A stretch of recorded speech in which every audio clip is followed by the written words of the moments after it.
な夢を抱いて走る光る未来がここにある友達と笑い合う時間かけがえのない瞬間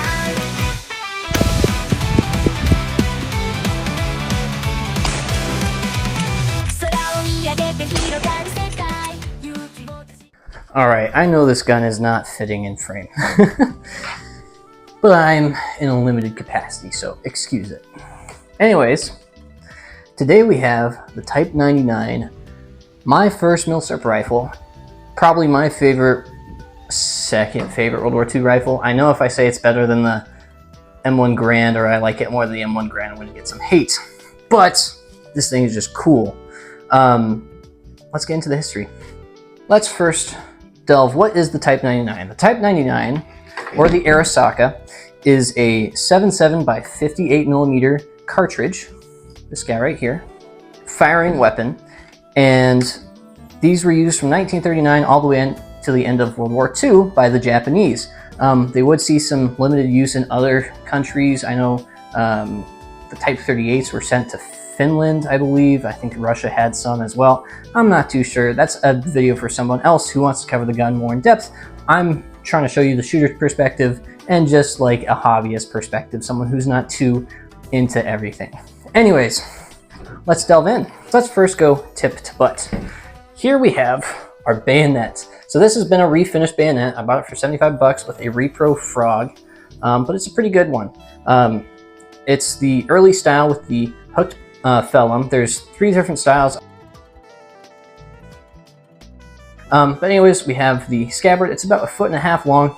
Then we have, take that off. It's push button, just like a bunch of Mauser style guns. We'll throw that to the side. Next we have the front sights. The front sights, I'll show you a video right here. The front sight is a wide triangle corn post, and the back is a peep sight. And it's a really good battle sight, I believe. It's one of my favorite sights, almost as good as the M1 Garands because it isn't adjustable in the field besides just elevation. So that's kind of and mine shoots a little bit left. So I can't really adjust that without some proper tools, and I don't feel like touching that. Next we have the obvious, one of the biggest things that people like about the Type 99, and that's the monopod, although these things suck. They're cool to look at though. This one's a repro, sadly, but hey, it looks cool. Mine is supposed to have it. So how do you know if your gun is supposed to have the monopod or not? Because some Type 99s did, some Type 99s didn't. Well, it really just depends on the year of manufacture. If yours was made around 1943 or later, they probably weren't issued this. And if their barrel band didn't have a little square at the bottom for the attachment for the monopod, it didn't have it. You can also tell because there's going to be little marks in the wood right here, right here, yeah, right here, where the metal would be clamping down onto the wood to just stay, because that's all it is, just spring pressure holding in the clamps. So that's how you tell. A little talk, even if your monopod is clamped on, it doesn't mean it'll stay clamped on while you shoot. As you can see in my videos, when I go shoot this thing, it does not stay. I've even clamped it down a little bit harder than I probably should, and it still doesn't stay. So take that for what you will. Anyways, next we have a side sling swivel, which I love. They're great. And the sling that I have on today, whoops, is a canvas repro sling. It's a quick detach system. It's not a leather sling. However, this one would have been issued with a leather sling, but I like the look of the canvas more with the Urishi finish wood here. It's a nice contrast. Next we have the famous airplane sights. So these are actually original on my gun, but these were pretty much taken off pretty quick. They're not that useful at the middle part of World War II since the planes are flying higher and faster, and they're made of metal instead of mix of canvas and wood. So it didn't really help that much, but it is also a peep sight as well, with an elevation adjustment up to 1,400 meters, or 1,500 meters, my bad. And they're just cool to look at, but the front sight does move a little bit when you shoot. I think it's just because the springs are old. So there is that, so just be wary of that. Next we come down, we have the mum. Mine is pretty much gone. It's been scratched off. A lot were scratched off. If you find one with a mum, it does increase the value by a couple $100, so that's pretty cool. And the way you can tell if it's a Type 99 or Type 38 is this symbol in the dot in the little hole right here. If it's Type 38, it's going to have 2 holes. That's a gas relief hole, and the Type 99 has 1. The Type 38 has vertical lettering, and the Type 99 has horizontal lettering. So that's how to help you. Another important factor about the Type 99, you want to make sure if you're trying to distinguish what this is, use this lettering right here. Again, I have a video over. I'm not going to go in depth on what they all mean. Next, we have the classic dust cover. This one's also a repro, and as you can tell, it is a little bit loud. But mine's from Old War Supply. I do recommend this one as it is. I've never had any scratching with it, and it does really well. I really like this. Sometimes you do have to bend fit the dust covers to the receiver, as that actually is what they did back in World War II. Is they would fit a lot of these parts to the gun itself. So yeah, there's that. That's why matching really helps in this situation. Next, we have the bolt. It's a bolt action. It has a last round bolt hold open, which is nice. A lot of guns don't do that, which is dumb because you guys are just going to keep going until he's like, oh, whoops, I need to reload. So yeah, there's that. It's a Mauser action, so we'll get into the Fuddisms later. Next, we have the trigger. So check clear. Obviously, no bullets in there.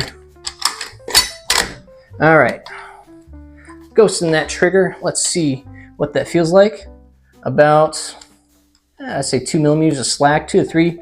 Then we have a nice crisp, I say 5 to 6 pound pull with single stage trigger, and obviously no reset because it's a bolt action.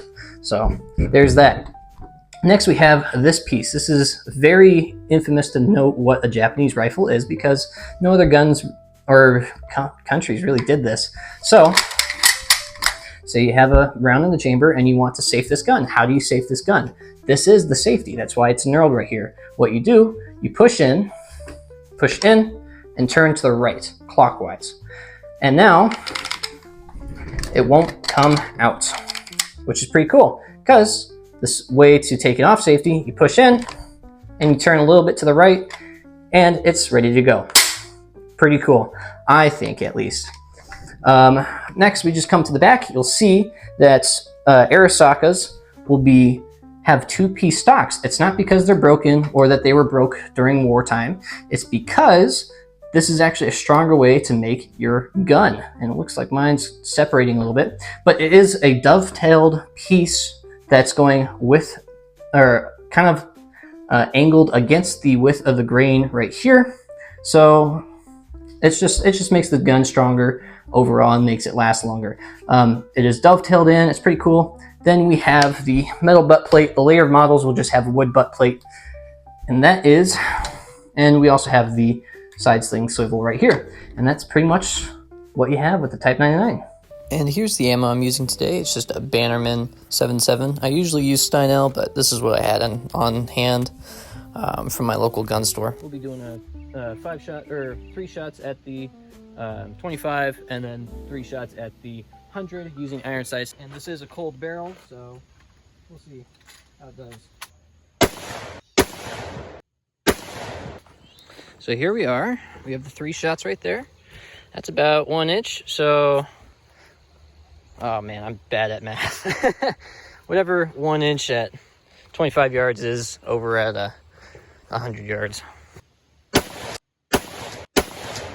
Anyways, here we go. So we have, there we go. That's probably about, let's see, my hand is 7 inches long. That's probably about 5 MOA. So, and shooting a little low. My post was right here. So that's actually not too bad for an old World War II gun with, I've put at least 5,000 rounds on it. So let me talk about the trigger while I'm walking back. The trigger is actually really nice. The sight picture I really like. It's one of my favorite peep sights. The only thing better, if we're comparing all the World War II rifles, the M1 Garand has the best iron sights, period. It's the most adjustable. Sure, it's complicated, but you get used to it if you use it a whole lot, like the soldiers did back then. With the Arisaka, I think that has the second best sights. It's not that adjustable, but the peep sights are honestly superior. And I like the peep sights better than the A3, the 1903 A3 sights. So they have that going for them. I am curious if the bayonet will change the point of impact for the shots. So I'm going to throw the bayonet on really quick. Mind you, it's not tight fitting like it should be, so it might actually change the effects of where the bullet is hitting. 2 shots at the 25 and then 2 shots at the 100 and just see where they're impacting. Don't forget your ears. I can already tell that definitely changed the point of impact. It's shooting straight low. What about the 100? So yeah, definitely shooting low. Here's the 25. So our last 3 shots were those 3 right there. So yeah, definitely did change it. So it looks like I was right. The point of impacts with the bayonet made it even lower because it's not on here. So those are the original 3. So cool. It does indeed, in fact, change the bullet impact if you put a bayonet on. I feel like a Japanese soldier right now, about to face the enemy GI and get absolutely curb stomped. So this next one, we're going for speed. We're going to do 10 shots as fast as we can, obviously with the bayonet and the Nambu on the hip. And we're going to start from just open bolt, just see how fast we can do it. Beep.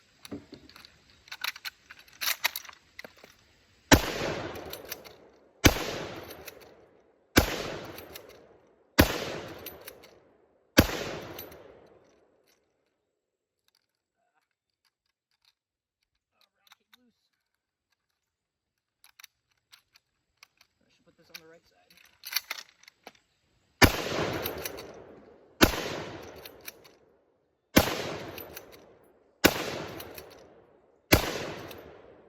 Alright, there we go. That always has that issue. Let's go see the target. So, I know I can at least hit a guy from 10 feet away. There we go. So, Now, what are my final thoughts on the Type 99? This is one of my favorite bolt action guns ever. It is such a nice shooter. It shoots so well because it's shooting a 180 grain projectile at 2,400 feet per second. And while it takes a lot of pressure to do, it's a soft shooter for the most part. Sights are great battle sights. Honestly, if this was in World War I, this would have been killer, honestly. This is a great rifle. Mauser action is one of the strongest guns there is in terms of being able to handle Bubba's pissing hot loads, you know? These are great guns. You do want to be wary of the training rifles, which are the reasons why they have the, oh, Japanese guns explode thing. So let's go into some of the Fuddisms now. So the Fuddisms. Sonny, this gun will explode. No, it won't. It's even the last ditch ones. There's still a Mauser action. Mauser actions handle up to, I mean, you guys seen Kentucky Ballistics, right? That guy shoots fucking 1 pound lead brass projectiles I've seen.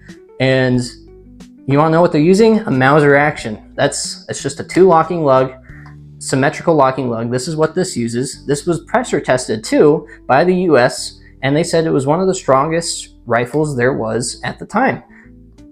So the reason why we have that Fuddism is because a bunch of guys from the war brought their rifles back thinking it was an actual rifle, when in fact it was a training rifle which only shoots blanks. So you try to put so say you take a starter gun, right, and you try to shoot an actual 357 case through it. It's going to explode because it's not meant to handle the pressures of an actual round, only a blank. So that's why. Next, we're going to go over the monopod and the dust cover, as those are also some Fuddisms as well. Yes, while that is loud, the Fuddism being that this was taken off by the Japanese soldiers because it was too loud for them. This is me shaking it. It's loud, yeah, but if you're trying to sneak up on someone, your footsteps are going to be louder than this thing rattling. Not only that, but in the middle of a firefight, yeah, sure, this might be loud. You can hear it in my video, but you know what's even louder? The bullet coming out of the gun. Like, come on, guys. It's the same as like the Germans, Japanese would charge the Americans when the M1 Grand Ping would happen. Like, no, they wouldn't. There's hundreds of other guys next to them. They're not going to just charge randomly at one guy who ran out of ammo, because there's 100 other guys to go shoot that guy charging. So that's another Fuddism. Another thing is that the monopods, Japanese soldiers would just take those off. That's still kind of unconfirmed. There's pictures of US soldiers who captured these guns in like 1943, 1944 with still the dust covers on and the monopods on. So who really knows there? But I will say that a Fuddism is that these monopods do suck. So that's a true Fuddism.